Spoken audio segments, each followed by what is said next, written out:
That's important. Pretty is important. So I just really want to kind of start, I just want to comment to what Kathy was saying.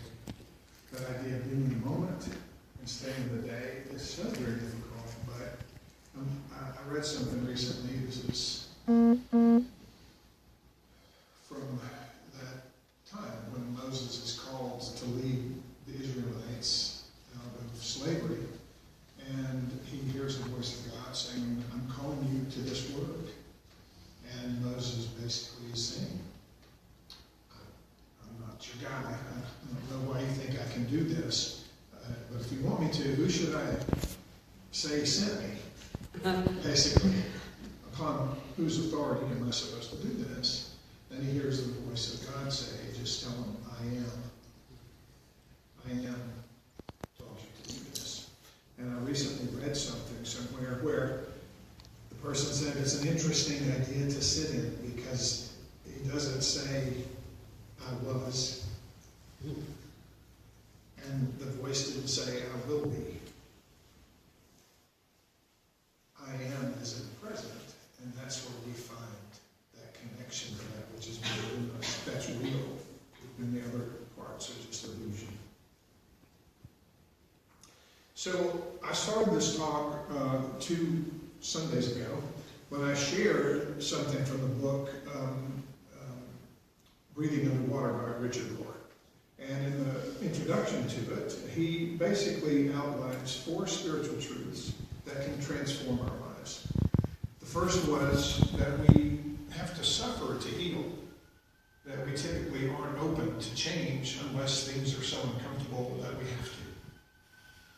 The second spiritual truth that he built on the first, the second spiritual truth was, I need to surrender to win. And that's the one I'll be talking about today. The third spiritual truth is, I have to die to live.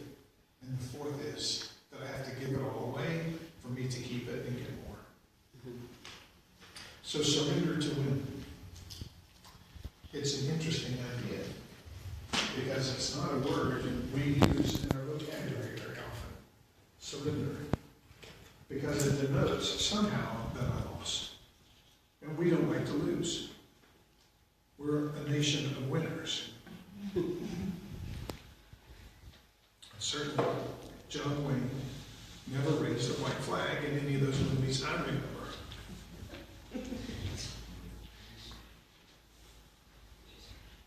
Because there is no losing allowed in our culture. We're never to give up, and we're never, ever, ever to surrender. Which I guess is okay if you're pulling for your favorite college team, your football team. You hope they don't ever give up and they want to keep fighting until the very end. But it doesn't translate well into my life if I refuse, absolutely refuse, to surrender at times. And it can help if I rethink that word surrender, not to I lost, but I'm ready to quit fighting the way I've been doing things. Perseverance is one thing. Perseverance is good. But continuing to hit the wall and back up like a ram and hitting it again and backing it up and hitting it again is not very smart and results only in a dented head, I guess. When I can step back and quit fighting, trying to go through it, then I can get a different perspective and perhaps walk around it. But as long as I'm consistently trying to do it the way I've always done it, I'm going to get the same results. So I don't want to quit running into that wall. I don't want to keep running into the wall if I can help it. So it requires surrender. And it's easier to understand if I think about it as quit fighting it. Now, what is it? Ego. It's typically my thought processes, my limited point of view on how something can be done. That's often why I need to step back and get some other people's perspective, because they may see things differently than I do. But typically it's all my thought processes and my expectations of how things are supposed to be. Because when I go into something and have a clear understanding of what I think it should be, and I keep trying to push and force how I think it should be, I'm still fighting it. That's not perseverance, that's me trying to impose myself onto the outcome. So I need to learn to let go of expectations at work, expectations of my coworkers, of my boss, of the whole institution for which I work. I mean, if I'm consistently upset or disappointed, it's not about the institution, it's about me. Because I can make other choices, but if I continue to fight it, I will stay in that discomfort. Same thing has to do with in my love relationships. If I could just let go of some of my expectations and thinking that I know exactly how things should be, and just letting it go and letting it unfold, I am not fighting it anymore.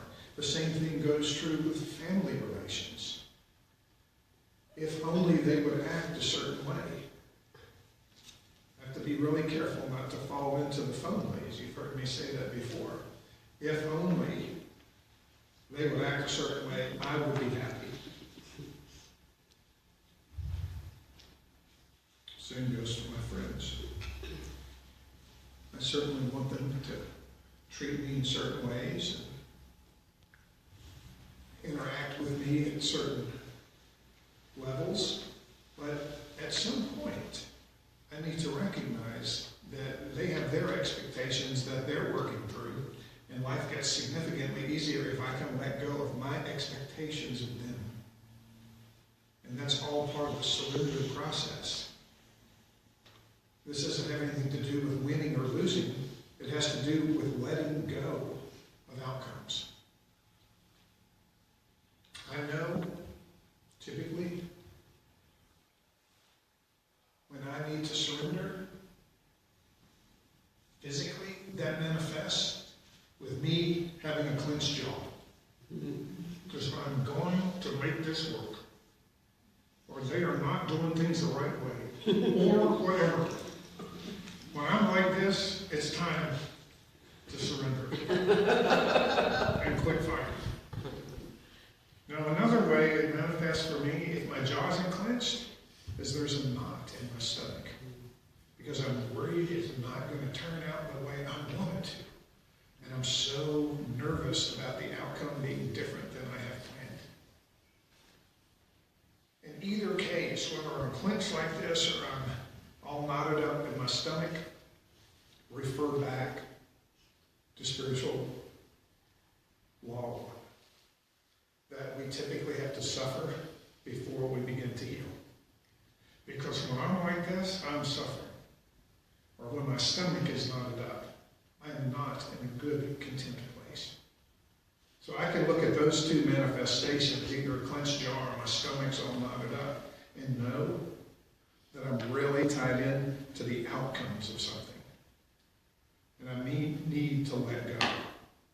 And I may need to surrender. Why is that? Well, my experience is I don't always know what's best for me.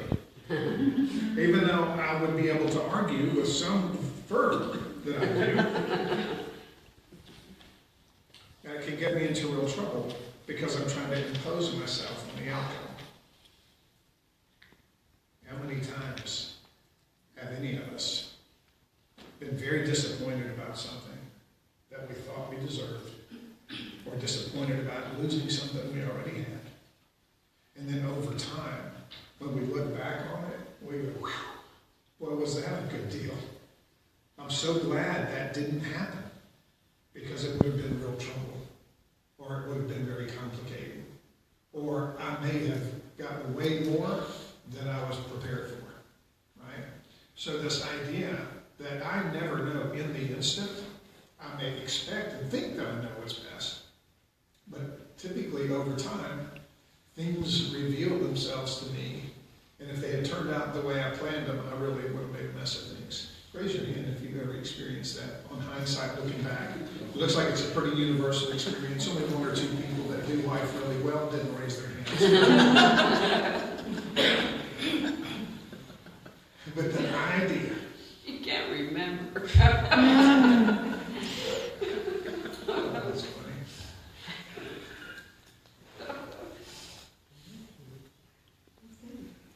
I think you understand. I think what Richard Rohr is talking about with this surrender to win is this idea of just letting go and letting the universe provide for me and letting go and letting it unfold. You've heard me say this before. I had a friend of mine in recovery back in Baton Rouge, and he said toward the end of his life, he said, if my life had turned out the way I planned it, I would have shortchanged myself. It wasn't until I surrendered and got out of my own way and just lived in the moment, put one foot in front of the other, after the other, that my life began to unfold in ways that I could never have imagined.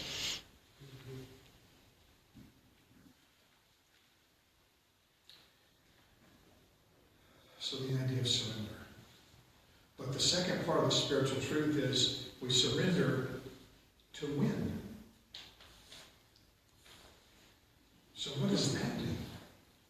Because we've got to look at both ends of this spiritual truth. What does it mean to win? How many times have you felt like you won an argument and felt awful about what it did to the relationship? Or you were absolutely right in the wreckage, being right, created behind you just wasn't worth the fight. No, I think about someone who's a singer-songwriter or a poet. If the only way I will ever feel accomplished is to have a #1 hit or have my book published, I wonder how many people ever feel successful. Is the mere act of writing poetry enough? Like the John Prine lyric that says there's 1,000 dead poets who failed because they tried. If I don't try, I never have the opportunity to succeed or fail. And even in my failure, how is that defined? Because I didn't reach some level of celebrity? Because I wasn't true to my craft? How do we define winning and failure? And I've come to believe that winning involves being able to feel at the end of the night satisfied that I was authentic and I did my best. Whether it pays off in money or fame or recognition or just me being able to say to myself, well done. But I have to begin to redefine my understanding of winning. Because it's very difficult to surrender and let things unfold and just be in the present if my only way of viewing success, of winning, is financial. Or it involves glory or prestige or recognition. The two are almost exclusive, mutually exclusive. Because if I'm striving like that, I'm certainly not letting go and surrendering. So it's that balance and recognizing what I feel to be success and winning for me is. I think there's something Buddhist about this. That idea of suffering is universal. We all experience it. It's part of the price of admission to life that we're going to suffer, we're going to be confused, we're going to hurt. But that I can reduce areas of my life in which I'm suffering. I can reduce my suffering by letting go of my desires and my attachments. There is a way out. There's a way out of suffering, and the way out of suffering is to let go of my desires and my attachments, which include my thought processes about how we should be. And just let it go. So we need to redefine success in our work careers. Is it merely enough to do a good job and feel like I've worked with integrity? In my love relationships, is it merely enough to let the other person just be who they are instead of who I want them to be? And to treat me the way they're going to treat me, or demand that they treat me the way I want to be treated. The same thing goes for family. Can I let go and just be satisfied and define success as maybe we got all the way through Thanksgiving dinner and no one said anything unkind, which would be a miracle based on most of the families that I know. But there is something Buddhist about this idea of just letting go of my expectations, my attachments, my desires. And when I do that, I diminish the discomfort. I diminish the clenched jaw, and my stomach relaxes. Surrender to win. Build sorrow, suffering that leads to healing. The healing that I reach is in the process of surrendering to win. Because I begin to feel differently about my life, other people, and my total experience. So surrender to win. I let go of outcomes. I examine and rethink my idea of success. I rethink my expectations. I redefine what it means to win. I unclench my jaw. I relax my stomach. I begin to heal. And I begin to know serenity and peace in ways that I've never